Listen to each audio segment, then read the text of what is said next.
প্রত্যেকটা মানুষ যে যতই ভালো হোক না কেন, একটা সময় এমন আসে যে সময় হলেই তার আসল চেহারাটা বা আসল রূপটা প্রকাশ পায়।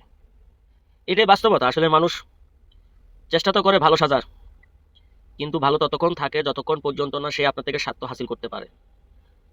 তখনই সে আসল রূপ ধারণ করে, যখন আপনার থেকে সে স্বার্থ উদ্ধার করার মতো কোনো অ্যাবিলিটি থাকে না বা আপনার থেকে কিছু পাওয়ার মতো থাকে না, তখন তার আসল চেহারাটাই আপনার সামনে প্রকাশ পাবে। তাই আমি বলি যে আসলে দুনিয়াতে এমন কোনো দরকার নেই কাউকে বেশি গুরুত্ব দেওয়া, কারণ গুরুত্ব দিয়ে কোনো লাভ নেই।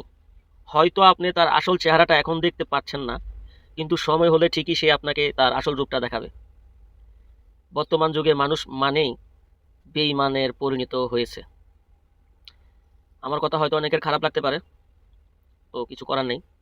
যদিও বাস্তবতা সহজে কেউ মেনে নিতে চায় না, কিন্তু তার বাস্তবতা তো অবশ্যই আছে, তার বিশ্বাসযোগ্যতা তো আছে। তাই আমি বলবো যে যেখানে আছেন বা যে সেক্টরে আছেন, যে জায়গায় আছেন, যাই করেন না কেন, অতিরিক্ত বিশ্বাস কোনো মানুষকে করবেন না।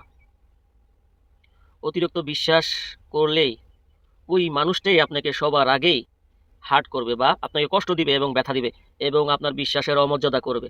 তখন হয়তো আপনি বুঝতে পারবেন কিছু, কিন্তু কিছু করার থাকবে না।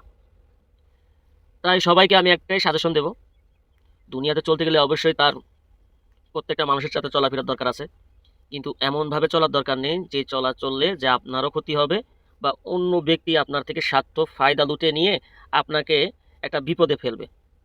তো এই সাবধানতা অবলম্বন করুন। সবার সাথে চলাফেরা প্রয়োজন, কিন্তু অতিরিক্ত বিশ্বাস কখনো কাউকে করা উচিত নয়।